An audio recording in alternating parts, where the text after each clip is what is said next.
Hi, I'm Holden Osmus, CCA agronomist at Rake, Iowa. Welcome to this week's agronomy update. In this episode, we're going to be talking about Physoderma brown spot, node rot, and gray leaf spot.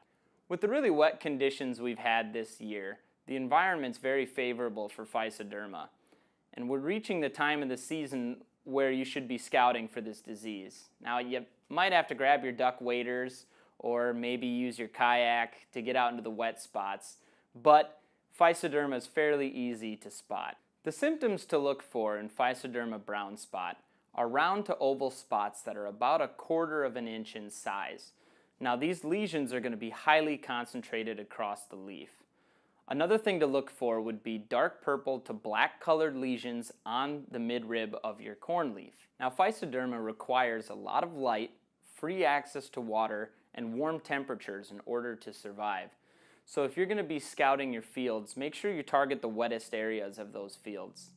The ideal time to be scouting is somewhere between V12 and R1. Now, as your corn crop reaches the R3 to R5 growth stages, that'll be the time to go back out and scout for Physoderma node rot.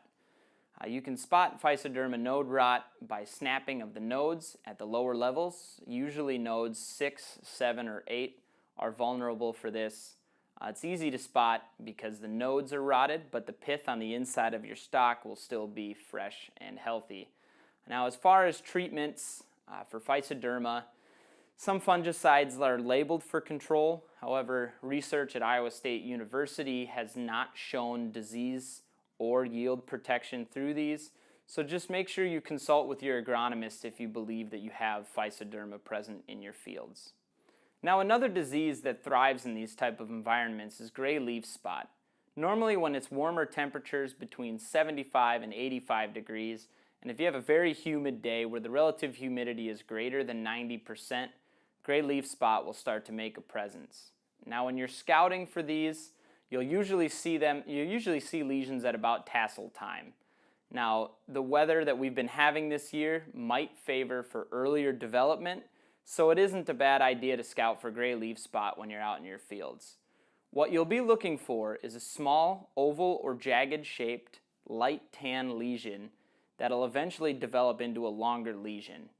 Now, a gray leaf spot starts at the bottom of your plant and develops upward, so make sure you're looking at the bottom of the canopy. Now, if you have gray leaf spot, fungicides are labeled to treat it, but timing is very important. If you start to see lesions in the lower canopy, make sure you time out your fungicide applications before those lesions crest above the ear leaves. If you have any questions on gray leaf spot, don't hesitate to call your agronomist. And thank you for listening to this week's Ag Update. Happy scouting!